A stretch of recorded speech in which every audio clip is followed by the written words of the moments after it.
네, 반갑습니다. 이 시간 예배 자리에 오신 여러분들을 진심으로 환영하고 축복합니다.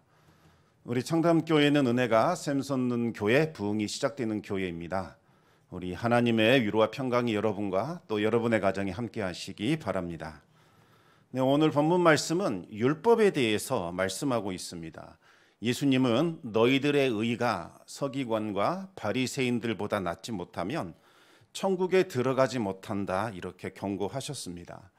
예수님은 방금 전 이 제자들에게 팔복에 대해서 말씀을 하셨고 곧 이어서 빛과 소금에 대해서 말씀을 하셨습니다. 그런데 갑자기 주제가 바뀐 것 같죠. 주님께서 율법에 대해서 말씀을 하시더니 서기관과 바리새인의 의에 대해서 말씀을 하십니다. 이 팔복과 또 이 율법과 서기관과 바리새인의 의는 어떤 연관이 있을까요? 오늘은 이 질문에 대한 해답을 찾아보면서 우리 함께 은혜를 나누도록 하겠습니다. 하나님을 믿는 믿음의 성도들 사이에도 적지 않은 이 갈등과 분쟁이 발생하게 됩니다. 이 갈등과 분쟁이 왜 생기는 걸까요? 믿음이 적어서 그런 걸까요? 그런데 가만히 생각해 보면 믿음이 적어서 이 분쟁이나 다툼이 생기는 경우는 많지 않습니다. 오히려 믿음이 좋은 분들 가운데 갈등과 분쟁이 발생합니다. 이 갈등과 분쟁이 생기는 원인은 내가 옳고 상대방은 잘못되었다는 생각을 하기 때문에 생겨나는 것입니다. 이 서기관과 바리새인들이 사사건건 예수님과 갈등하고 분쟁을 일으켰던 것도 같은 이유에서였습니다. 서기관과 바리새인들은 자신들은 옳고 예수님이 잘못되었다고 그렇게 믿었습니다. 누가 옳고 누가 잘못되었는가, 이것을 가리는 것이 바로 의의 문제입니다. 누가 옳고 누가 잘못되었는지를 판단하기를 원한다면 먼저 명확한 판단 기준이 있어야 합니다. 의를 판단하는 그 기준이 있어야 옳고 그름을 판단할 수 있는 거죠. 이스라엘은 무엇으로 옳고 그름을 판단했을까요? 그들은 바로 율법을 판단 기준으로 삼았습니다. 여기서 말하는 율법은 구약 성경 전체를 말합니다. 율법은 하나님께서 모세와 선지자를 통해서 이스라엘에게 주신 하나님의 말씀입니다. 율법을 벗어났느냐, 이 여부에 따라 옳은지 그릇되었는지를 판단할 수 있습니다. 아무리 나의 행동이 옳다고 생각한다 할지라도 율법을 벗어난다면 그것은 옳은 행동, 의로운 행동이라고 볼 수 없습니다. 반대로 사람들이 반대할지라도 율법을 따라 행동한다면 그것은 옳은 행동, 의로운 행동이라고 볼 수 있을 겁니다. 서기관과 바리새인들도 율법을 기준으로 예수님을 판단했습니다. 그들이 율법을 따라 예수님을 판단한 결과 예수님은 율법을 어기는 자라고 결론을 내리게 됩니다. 예수님은 율법을 믿지 않을 뿐만 아니라 율법을 파괴한다는 그것입니다. 그들은 예수님은 하나님께로 가는 새로운 길을 제시한다는 명분으로 기존에 있는 그 율법을 없애려고 한다, 이렇게 결론을 지었습니다. 언뜻 생각해 보면 맞는 것 같습니다. 예수님은 제자들에게 팔복의 말씀을 통해 천국의 비밀을 알려주셨습니다. 그렇다면 이 팔복의 말씀과 율법은 어떤 관계가 있을까요? 자, 지금부터는 은혜의 시대가 시작이 되었다. 더 이상 율법은 아무 필요가 없다. 이제부터는 너희들은 율법 대신 팔복의 말씀을 지키며 살아라. 만약 이런 의미로 예수님께서 팔복을 주셨다면 정말 율법을 무너뜨리고 파괴하는 것이라고 볼 수 있을 겁니다. 그런데 과연 이 팔복의 말씀은 율법을 무시하고 파괴하는 그와 같은 말씀이었을까요? 우리 함께 마태복음 5장 17절에서 19절까지 말씀을 다시 한번 읽어보겠습니다. 내가 율법이나 선지자를 폐하러 온 줄로 생각하지 말라. 폐하러 온 것이 아니요 완전하게 하려 함이라. 진실로 너희에게 이르노니 천지가 없어지기 전에는 율법의 1.1획도 결코 없어지지 아니하고 다 이루리라. 그러므로 누구든지 이 계명 중에 지극히 작은 것 하나라도 버리고 또 그같이 사람을 가르치는 자는 천국에서 지극히 작다 일컬음을 받을 것이요 누구든지 이를 행하며 가르치는 자는 천국에서 크다 일컬음을 받으리라. 아멘. 예수님은 율법이나 선지자를 폐하러 오신 것이 아니라 분명히 말씀하셨습니다. 율법을 폐하는 것이 아니라 온전하게 하려고 오셨습니다. 세상에 이 종말이 오기 전까지는 율법의 1.1획도 없어지지 아니하고 분명히 다 성취될 겁니다. 만약 율법의 계명 중에 지극히 작은 것 하나라도 버리거나 또 그와 같은 방식으로 가르친다면 그 사람은 천국에서 지극히 작은 자라고 일컬음을 받게 될 겁니다. 지극히 작은 계명조차도 잘 지키며 또 그렇게 가르치는 사람, 이 사람이 천국에서 큰 자라고 평가를 받게 된다는 거죠. 이것이 율법에 대한 예수님의 견해이자 대답이었습니다. 그런데 왜 서기관과 바리새인들은 예수님을 율법의 파괴자라고 그렇게 불렀던 걸까요? 율법을 대하는 목적과 율법을 대하는 자세가 예수님과 그들이 완전히 달랐기 때문입니다. 서기관과 이 바리새인들은 율법을 잘 지키기를 원했습니다. 그들은 이미 아픈 역사를 통해서 율법이 얼마나 중요한지를 실감했기 때문입니다. 이스라엘이 왜 멸망했을까? 왜 우리가 다른 나라의 포로가 되었을까? 그들이 깊이 고민하고 또 고민해 본 결론은 하나였습니다. 우리가 율법을 버렸다. 하나님의 말씀을 버렸다. 욕심과 탐욕과 정욕을 따라 우리 마음대로 살아왔다. 이것 때문에 우리가 멸망한 것이다. 그렇게 결론을 내렸습니다. 따라서 모든 백성들이 이제라도 철저히 율법의 말씀을 지킨다면 반드시 이스라엘은 회복이 될 것이다. 그래서 이 서기관과 바리새인들은 율법을 지키는 것, 이것을 삶의 최우선에 두고 살게 된 겁니다. 여기까지는 아무 문제가 없었습니다. 그런데 이제 지금부터가 문제가 생겨나는 거죠. 그들은 단순히 율법을 지키는 것, 이것으로는 만족할 수가 없었습니다. 율법으로는 뭔가 부족하다는 생각을 하게 됩니다.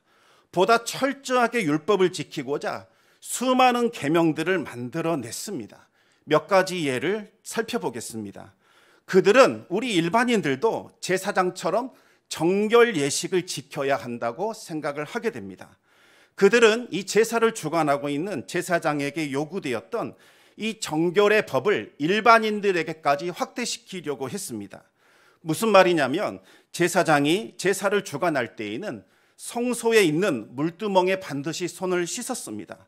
물두멍이라고 하는 것은 물을 받아 놓은 큰 대야를 말합니다.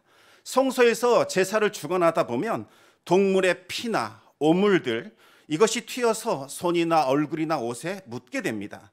그런데 제물을 하나님께 바칠 때에는 정결한 상태를 유지해야 합니다. 그래서 제사장들은 반드시 물두멍에 있는 그 물을 사용해서 자주 손을 씻었고 얼굴을 씻었고 옷에 있는 피와 오물을 다 제거했습니다. 그런데 서기관과 바리새인들은 제사장이 물두멍에서 손을 씻는 것, 여기에 너무나 지나친 의미 부여를 한 거지요. 그러면서 이상한 해석을 덧붙였습니다. 물로 손을 씻는 이 행위, 그것이 뭔가 죄를 씻어내는 효력이 있지 않을까, 이렇게 확대 해석을 했습니다. 그래서 일상생활에서도 물로 손을 씻어야만 죄를 씻어내고 부정한 것을 정결하게 할 수 있다, 이렇게 가르쳤던 겁니다. 그들은 손을 씻는 규례를 만들고 반드시 지키도록 강요를 했습니다. 밖에서 집으로 들어올 때 혹은 음식을 먹을 때에 반드시 손을 씻어야 한다는 규정을 만들어 이것을 전통으로 삼게 됩니다. 이것을 정결법이라고 부릅니다. 그들은 자신들이 만들어 놓은 이 정결법을 율법의 다른 계명들보다 더 높은 것으로 간주하기 시작을 합니다. 손을 씻지 않고 음식을 먹으면 간음죄를 저지르는 것과 같다, 이렇게 가르쳤습니다. 율법에서 간음죄는 돌로 쳐서 죽이는 가장 큰 죄에 속합니다. 그런데 이들은 율법을 다 지킬지라도 자신들이 정해놓은 그 전통, 이것을 어기면 거룩해질 수 없다고 가르쳤던 겁니다. 일반인들은 도저히 따라할 수 없는 아주 복잡하고 까다로운 전통을 만들어 놓고는 이것을 지키는 사람이 의로운 사람이다, 이것을 따르는 사람이 하나님 앞에서 인정받는 의인이다, 이렇게 가르쳤던 겁니다. 그뿐만이 아닙니다. 율법에 나오지도 않는 까다로운 안식일법도 만들었습니다. 지난번 말씀드렸다시피 안식일에 하지 말아야 할 39개의 규정을 만들어 놓게 됩니다. 얼마나 복잡하고 까다로운지 숨이 막힐 지경입니다. 안식일에는 씨를 뿌려서도 안 되고 밭을 갈아서도 안 됩니다. 곡식단을 묶어도 안 되고 곡식을 거두어서도 안 됩니다. 뭔가 음식을 만들기 위해서 반죽을 해서도 안 되고 반죽된 것을 불에 구워서도 안 됩니다. 빨래도 하면 안 되는 거지요. 불을 켜도 안 되고 불을 꺼도 안 되는 겁니다. 이것이 그들이 만들어 놓은 규정들입니다. 그런데 여기에는 황당한 것도 있습니다. 그들은 안식일에 걸어갈 수 있는 거리를 대략 한 1km 정도 미터로 정해놨습니다. 이것보다 더 많이 걸어가면 안식일에 일하는 것이 된다, 이렇게 가르치면서 그것은 안식일을 어기는 것이라고 주장을 했습니다. 그런데 놀라운 것은 3km를 걸어가도 안식일을 어기지 않는 편법도 만들어 놨습니다. 어떻게 걸어가냐면 3km를 한 번에 걷지 않고 800m, 800m, 800m, 그리고 600m 이렇게 4번에 걸쳐서 이동하면 된다는 겁니다. 이런 식으로 자신들이 편리한 대로 전통을 만들기도 하고 수정하기도 했습니다. 금식하는 것도 마찬가지입니다. 율법이 명하는 금식은 1년에 딱 하루입니다. 1년에 한 번만 금식하라고 성경이 요구하고 있습니다. 그런데 그들은 율법을 좀 더 정교하게 만들더니 일주일에 2번 금식하는 것이 좋다고 권장을 합니다.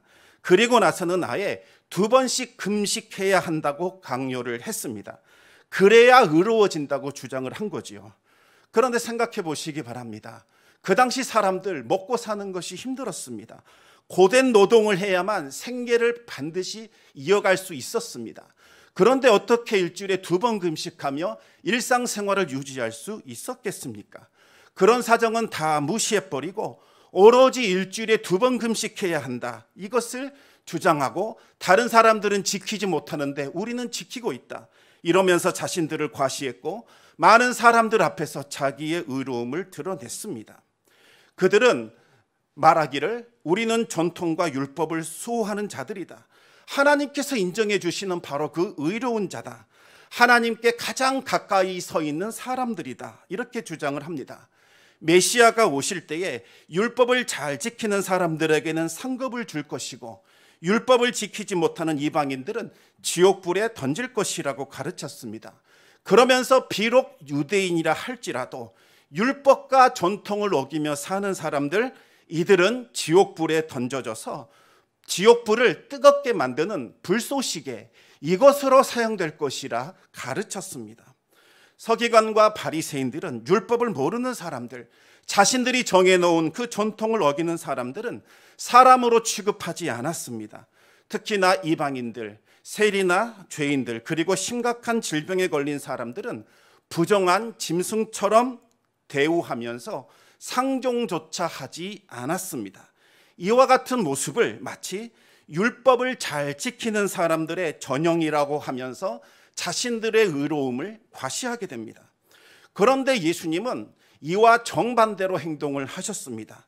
손을 씻지 않은 상태에서 제자들과 함께 식사를 하셨습니다. 서기관과 바리새인들은 노발대발해서 항의했습니다. 왜 씻지 않는 이 부정한 손으로 음식을 먹어서 부정하게 음식을 만들고 그것을 먹어서 왜 내 자신을 더럽히느냐고 꾸짖었던 겁니다.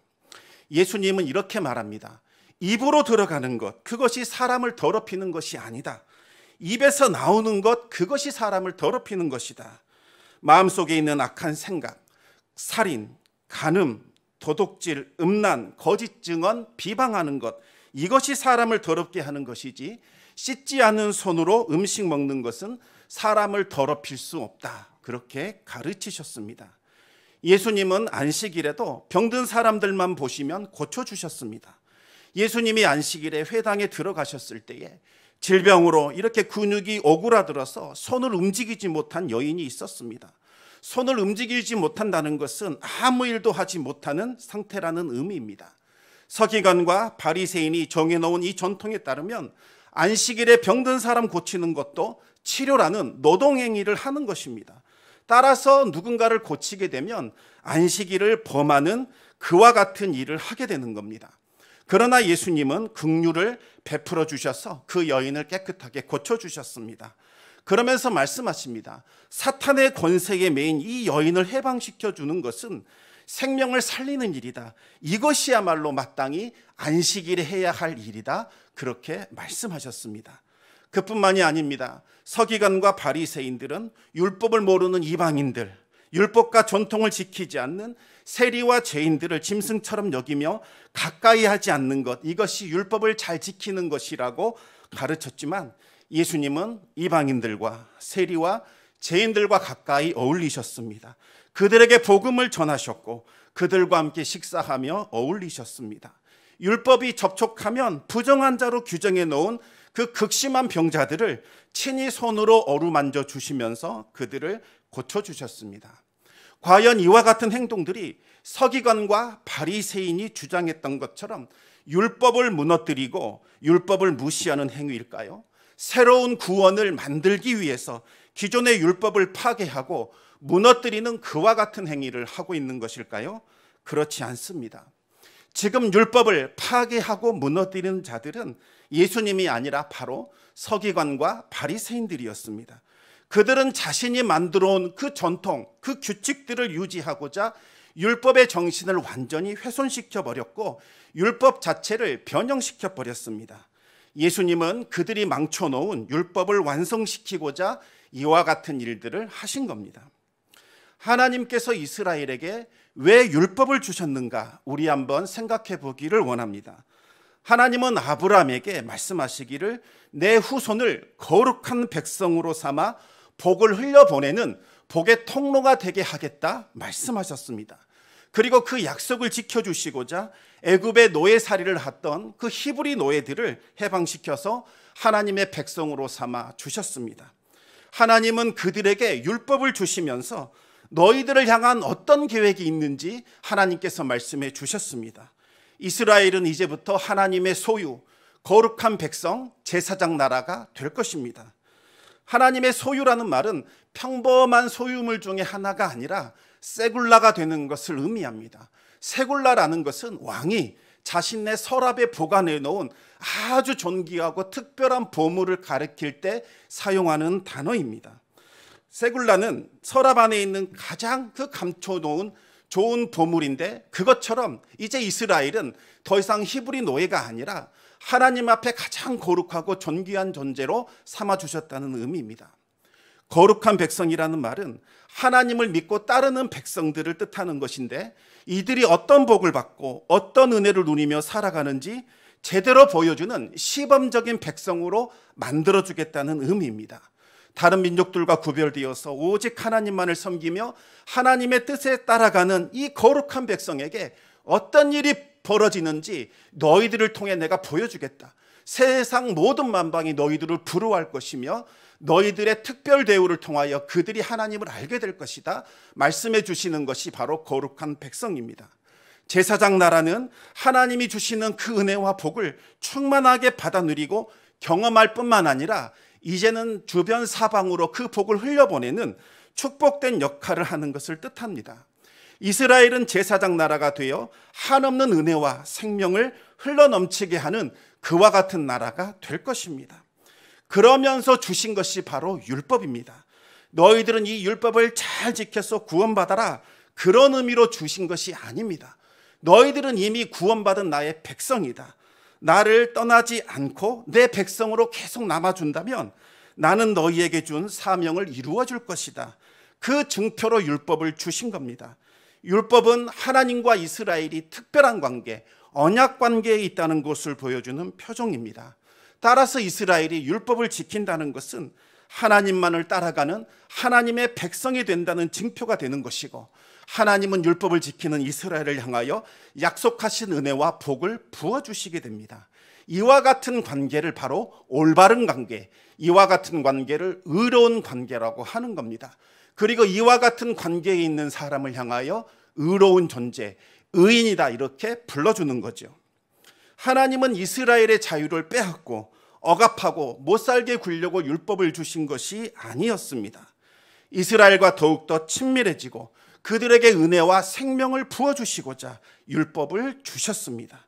이스라엘은 이 율법을 지킴으로써 하나님의 은혜를 충만하게 누리게 되고 그 은혜를 주변 사방으로 흘러넘치게 하여 모든 민족이 하나님께로 돌아오는 그 사명을 감당하게 됩니다. 그런데 살다 보면 하나님과의 관계에 문제가 생기게 됩니다. 문제가 생길 때 나타나는 여러 가지 현상들이 있는데 그중 가장 큰 것이 바로 하나님의 은혜가 메말라 버린다는 거지요. 평안과 기쁨이 사라집니다. 그리고 근심과 걱정과 염려가 생겨납니다. 불안해지고 두려워집니다. 기도가 막힌 것처럼 느껴지고 예배의 감격이 사라집니다. 뭔가 잘 안 풀리고 뭔가가 막힌 것 같고 늘 어려움과 환란이 생겨나게 됩니다. 이럴 때 해야 할 일이 바로 하나님과의 관계를 한번 점검해 보는 겁니다. 내가 하나님과 관계가 잘 맺고 있는가? 내가 하나님과의 바른 관계에 들어서 있는가? 이것을 점검해 볼 수 있는 지침이 바로 하나님께서 우리에게 주신 율법입니다. 율법을 들여다보면 내가 무엇이 잘못되었는지 깨닫게 되고 하나님과의 하나님과의 관계에 큰 문제가 발생했구나, 이것을 알게 됩니다. 이럴 때는 재빨리 하나님과의 관계를 회복시켜야 합니다. 그래야만 다시 은혜가 흘러 넘치게 되는 거죠. 그런데 이 하나님과의 관계 회복은 사람의 노력으로 될 수 있는 것이 아닙니다. 왜냐하면 죄의 문제가 개입되었기 때문입니다. 율법을 잘 지킨다고 해서 이미 저질러 놓은 그 죄의 문제를 해결할 수는 없습니다. 가슴을 치며 울며 회개할지라도 죄가 사라지는 것은 아닙니다. 오직 하나님의 은혜로만 죄의 문제를 해결할 수 있습니다. 하나님께서 죄의 문제를 해결할 수 있는 해결책을 주셨는데 그것이 바로 제사입니다. 오직 피 흘리는 그 희생 제물을 통해서만 죄의 문제를 해결할 수가 있고 깨어진 하나님과의 관계를 다시 회복할 수 있습니다. 따라서 율법을 통하여 죄의 문제를 깨달았다면 즉시 하나님이 거하시는 성소로 나가야 합니다. 빈손으로 가는 것이 아니라 소나 양이나 염소와 같은 희생 제물을 가지고 가야 합니다. 아무 것이나 가져가는 것이 아니라 반드시 흠없는 정결한 수컷을 가져가야 합니다. 그리고 제사장 앞에 가서 자신의 죄악을 고백한 후에 죄로 더럽혀진 이 두 손을 희생 제물의 머리에 얹어 안수하게 됩니다. 그러면서 하나님의 은혜로 나의 죄를 씻어 정결하게 해주시고 거룩한 백성으로 삼아 주시옵소서 기도해야 합니다.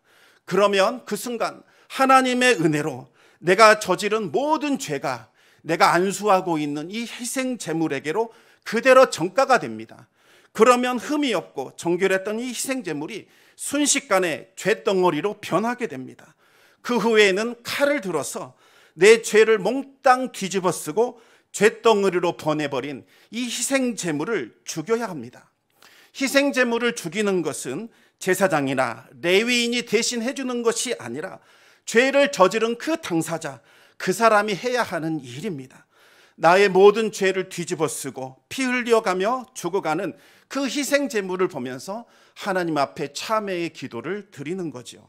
그러면 제사장은 희생 제물이 흘린 그 피를 그릇에 담아서 하나님께 보여드립니다. 이 사람의 죄로 인하여 거룩한 희생 제물이 피 흘려 죽었다는 것을 알려드리는 겁니다. 제사장은 그 피를 가져다가 번제단에 뿌리게 됩니다. 희생 제물에 그 피 흘리는 죽음으로 제물을 드리는 사람의 죄가 용서됩니다. 희생 제물이 죽고 그 피가 번제단에 뿌려지는 것으로 그런데 제사가 끝나는 것은 아닙니다. 다시 칼을 들고 희생 제물의 가죽을 벗기고 희생 제물의 배를 갈라 오장육부를 다 꺼내고 각을 떠야 합니다. 그러면 다시 제사장이 그 모든 것을 가져다가 번제단에 불태워 하나님께 향기를 올려드립니다. 하나님은 희생 제물이 완전히 불타 없어지면서 하늘로 올라오는 그 향기를 맡으면서 그 사람을 다시 받아주십니다.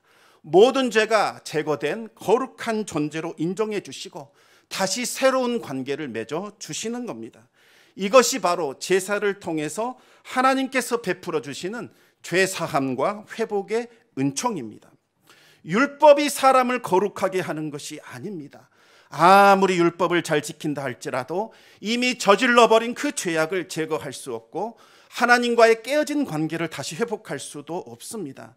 죄의 문제를 해결하고 거룩함을 회복하는 길은 오직 하나님의 은혜로만 가능합니다. 피 흘린 그 희생 제사로만 거룩해질 수 있고 의로워질 수 있는 거지요. 율법을 통해서 우리가 알 수 있는 것은 오직 하나님 한 분만이 거룩하고 의로우시다는 사실입니다. 그리고 내 자신이 얼마나 형편없고 자격 미달인지를 깨닫게 됩니다. 오직 그 하나님의 은혜로만 구원받았다는 것을 우리가 알게 되고 하나님의 도움이 없이는 하나님의 뜻대로 살 수 없다는 것을 알게 됩니다.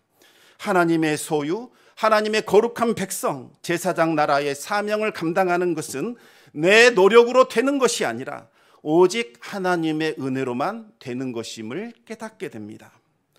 그러나 이 서기관과 바리새인들은 다른 사람들보다 내가 율법을 더 잘 지키고 있기 때문에 우리들은 의롭다 이렇게 생각을 한 겁니다. 사실 그들은 율법을 지킨 것이 아니라 그들이 만들어 놓은 전통을 지키고 있었던 겁니다. 자신들의 의로움을 드러내고 과시하고자 수많은 전통을 만들어냅니다. 하나님의 은혜는 더 이상 필요 없습니다. 우리가 이렇게 율법을 잘 지켜서 의로운데 무슨 하나님의 은혜가 필요 있겠습니까? 필요한 것은 하나님의 인정, 하나님의 보상, 그것이라고 생각을 했습니다. 율법과 전통을 잘 지키고 있기 때문에 하나님이 나타나서 우리에게 해주실 일은 보상해 주는 것, 상급을 주시는 것, 그것이라고 생각을 했던 겁니다. 서기관과 바리새인들이 만들어 자랑하던 의는 그들이 만들어낸 자기 의, 가짜 의, 헛된 의에 불과했습니다. 부패한 인간이 자기 자신을 자랑하고 드러내는 자기 의에 불과합니다. 이것은 교만입니다. 하나님은 이와 같은 의를 찾으시는 것이 아닙니다. 자기 의로는 자기 죄의 문제를 해결할 수 없고 하나님 앞에 설 수도 없고 하나님 나라에 들어갈 수도 없습니다. 서기관과 바리새인이 자랑했던 그 자기 의를 능가하고 뛰어넘는 새로운 의를 소유해야만 합니다. 그 의가 무엇일까요? 그것은 땅에서 사람들이 만들어낸 의가 아니라 하늘로부터 내려오는 하늘에 속한 의입니다. 율법을 잘 지킨다거나 선한 일을 행한다거나 다른 어떤 일을 행함으로써 내가 만들어낸 의가 아니라 하나님께서 일방적으로 베풀어 주시는 하늘의 의, 하나님의 의를 소유해야 하는 겁니다. 구약의 이스라엘은 그 의를 덧입는 방법을 알고 있었습니다. 바로 제사를 통해서 하늘의 의를 소유할 수 있었습니다. 희생 제물이 피 흘려 죽음으로써 나의 죄악이 씻겨지고 번제단에서 온전히 불태워 사라짐으로써 내가 하나님께 온전한 자로 받아들여지는 그와 같은 하늘에 속한 의를 경험했던 겁니다. 그런데 구약의 제사에는 한계가 있었습니다. 희생 제물을 통해서 죄 씻음을 받고 거룩한 존재로 받아졌다 할지라도 또다시 죄를 저지르면 이전에 드렸던 제사의 효력이 완전히 사라졌습니다. 또다시 희생 제물을 통해 죄의 문제를 해결해야만 했습니다. 이와 같은 일들이 죄를 지을 때마다 매번 반복되고 또 반복되었습니다. 그러나 예수님께서 어린 양이 되셔서 십자가에 죽으신 희생 제사의 효력은 영원합니다. 우리 히브리서 10장 10절 말씀을 같이 한번 읽어보겠습니다. 이 뜻을 따라 예수 그리스도의 몸을 단번에 들이심으로써 우리가 거룩함을 얻었노라. 아멘. 사람이 거룩하게 되는 것, 의롭게 되는 것은 오직 예수 그리스도 십자가밖에는 없습니다. 우리가 예수님을 나의 구주, 나의 하나님으로 믿고 영접할 때에 우리의 모든 죄는 십자가에 달린 예수님께로 흘러가고 우리는 죄 사함을 받게 됩니다. 하나님은 예수님의 십자가 보혈을 뒤집어 쓴 사람을 의롭다고 인정해 주십니다. 그 결과로 우리는 거룩한 존재, 의로운 존재로 바뀌게 됩니다. 이것이 하나님께서 우리에게 주시는 의입니다. 그러면 이제는 더 이상 율법이 의미가 없어진 걸까요? 그렇지 않습니다. 예수님이 오심으로 율법이 파괴되고 없어진 것이 아니라 오히려 율법이 완성되었습니다. 예수님을 영접하여 하나님의 자녀가 되었기 때문에 이제 우리는 율법이 우리에게 요구하는 것을 지키며 살 수 있게 되었습니다. 율법이 우리에게 요구하며 우리에게 지키라고 하는 것은 무엇일까요? 율법은 예나 지금이나 우리에게 동일한 것을 요구하고 있습니다. 하나님을 사랑하고 내 이웃을 사랑하라는 겁니다. 하나님이 주신 그 계명에 순종하여 하나님의 은혜를 충만하게 받아 누리라는 겁니다. 그리고 하나님께 받은 바 그 은혜를 거저 나눠주고 주변 사방으로 흘러넘치게 함으로써 주변 사방이 하나님의 영광을 보게 되어 그들로 하여금 하나님을 알게 하라는 겁니다. 하지만 우리는 여태껏 이 율법의 요구를 지킬 수가 없었습니다. 죄인된 우리가 어떻게 감히 하나님을 사랑하고 어떻게 이웃을 사랑할 수 있겠습니까? 그러나 이제는 십자가에서 계속해서 쏟아져 나오는 그 하나님의 사랑과 그 은혜를 힘입어 하나님을 사랑할 수 있게 되었고, 받은 바 하나님의 그 은혜를 이제 다른 사람에게 흘려보낼 수 있는 존재가 되었습니다. 이렇게 살아가는 것, 이것이 바로 빛과 소금으로 살아가는 것입니다. 팔복의 말씀을 지키며 믿음으로 살아가는 모습이기도 합니다. 예수님은 십자가 사랑으로 바로 그 율법을 완성시키셨습니다. 한때 인터넷에서 떠돌면서 많은 사람들의 공감을 받았던 글을 잠깐 소개해 드리겠습니다. 새벽 기도에 오래도록 한 번도 빠지지 않고 참석한 집사님의 눈길이 무섭습니다. 그분의 머릿속에는 새벽 기도에 빠진 목사와 장로들의 빠진 횟수와 날짜가 정확하게 기록되어 있습니다. 11조를 정확하게 꼬박꼬박하는 신자의 눈길이 무섭습니다. 그분의 머릿속에는 11조를 빼먹거나 제대로 하지 않는 동료 신자들의 목록이 빼곡히 들어 있습니다. 40일 금식 기도를 다녀온 권사님의 눈길이 무섭습니다. 그분의 시선에는 너는 왜 금식 기도를 하지 않느냐는 무언의 질타가 섞여 있습니다. 크고 건강한 교회를 다니는 성도가 무섭습니다. 그분의 말투에는 작고 별 볼 일 없는 교회를 다니는 사람들에 대한 우월감이 넘쳐납니다. 무언가를 깨달은 안티가 무섭습니다. 그분의 몸짓에는 깨닫지 못한 어리석은 사람들을 향한 손가락질이 배어 있습니다. 신학 박사 학위를 받은 신학자가 무섭습니다. 그분 앞에 서면 모든 사람들이 종류별로 차곡차곡 분류되어 버리고 맙니다. 성도 수가 제법 되는 교회 목사들이 무섭습니다. 그분의 권위와 무게가 엄청난 압박으로 성도들을 찌그러뜨립니다. 우리는 이와 같은 영성을 바리새인의 영성이라고 부릅니다. 바리새인의 영에 사로잡히면 자기 의와 자기 교만을 드러내게 됩니다. 어떤 행위를 통하여 내가 의롭다는 것을 증명하려고 하고 다른 사람을 정죄하며 비난하며 그들을 죄인으로 만들려고 합니다. 바리새인의 영이 지배하는 사람에게는 하나님의 사랑이 전혀 느껴지지 않습니다. 다른 사람을 향한 사랑이 보이지 않습니다. 말 한마디, 행동 하나하나 그 어느 곳에서도 주님께서 베풀어 주셨던 긍휼이 느껴지지 않습니다. 바리새인의 영으로 가득한 곳에는 은혜가 메마르게 됩니다. 서로를 향한 정죄와 비난과 분열과 다툼만 차고 넘치게 됩니다. 한 사람보다 더 귀한 것은 없습니다. 한 사람이 천하보다 더 귀합니다. 어떤 일이나 봉사나 프로그램도 사람보다 더 중요할 수는 없습니다. 주님은 잃어버린 그 양 한 마리를 찾기 위하여 밤새도록 산과 들을 헤매셨습니다. 우리가 생각하기에 저 사람은 좀 무시해도 돼. 그와 같이 보이는 작아 보이는 그 한 사람, 저 사람은 우리가 아무렇게나 말해도 될 것 같다. 이렇게 생각되는 그 한 사람, 만약 그 한 사람을 내가 실족하게 만든다면 차라리 연자 맷돌을 그 목에 매달아 바다에 빠뜨리게 하라고 말씀하셨습니다. 한 사람을 실족하게 하여 믿음에서 떠나가게 하는 것, 이것은 정말 두렵고 떨리는 일이기 때문입니다. 프란체스코의 이야기를 들려드리면서 말씀을 맺겠습니다. 프란체스코가 제자들과 함께 40일 금식에 들어갔습니다. 그런데 하루를 남겨놓은 마지막 날에 젊은 제자가 스프 냄새 때문에 자신도 모르게 한 숟갈을 입에 떠놓고 말았습니다. 39일째 금식했는데 그 한 사람 때문에 금식이 깨어졌으니 얼마나 화가 났겠습니까? 그 순간 함께 금식을 했던 제자들은 눈을 부릅뜨고 그 젊은 제자를 노려보았습니다. 유혹을 이기지 못한 불쌍한 영혼을 향한 애처로움의 눈길이 아니라 분노에 찬 정죄의 따가운 시선이었습니다. 제자들은 유혹에 넘어간 그 젊은 제자를 엄하게 꾸짖어 주기를 바라면서 스승을 쳐다봅니다. 그런데 프란체스코는 말없이 수저를 집어들더니 젊은 제자가 먹던 스프를 천천히 떠먹기 시작했습니다. 경악의 눈길로 스승을 쳐다보고 있는 제자들을 향하여 프란체스코가 조용히 말했습니다. 우리가 금식을 하며 기도드리는 것은 우리 모두가 예수님의 인격을 담고 그분의 성품을 본받아 서로가 서로를 참으며 사랑하며 아끼자는 것입니다.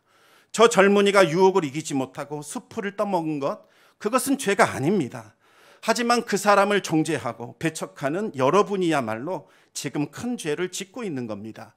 굶으면서 서로를 미워하는 것보다는 실컷 먹고 사랑하는 것이 더 낫습니다. 사랑하는 성도 여러분, 사랑은 율법의 완성입니다.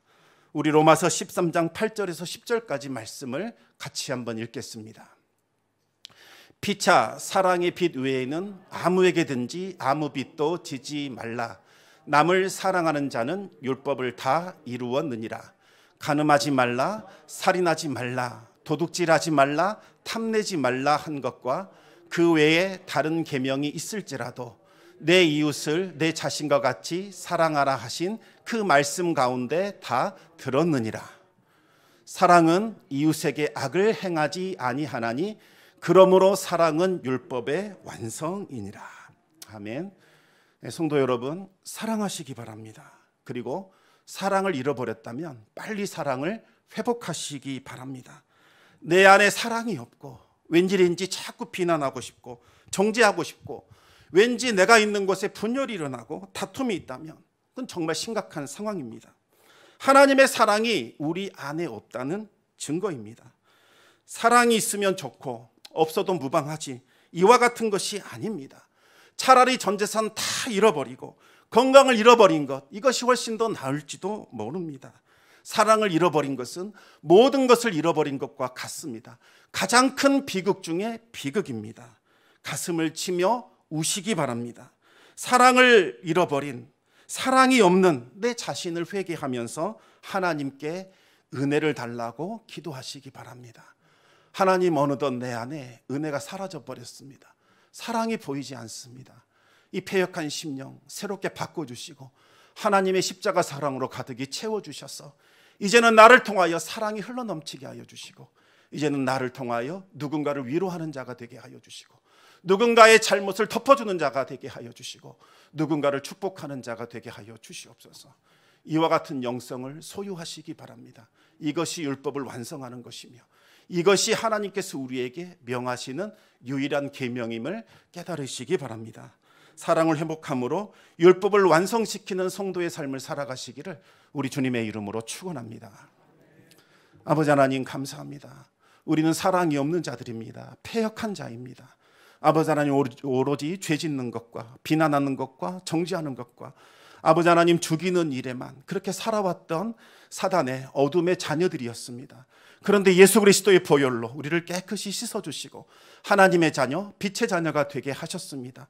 한없는 하나님의 사랑을 받아 사랑으로 충만하게 하여 주시고, 이제는 그 사랑으로 다시 하나님을 사랑하고 이웃을 사랑하며 아버지 하나님의 빛을 드러내는 자녀 되게 해 주셨습니다. 이 사명을 잊어버리지 않게 하여 주시고 날마다 은혜 가운데 거하는 귀하고 복된 성도의 삶을 살아갈 수 있도록 인도하여 주시옵소서.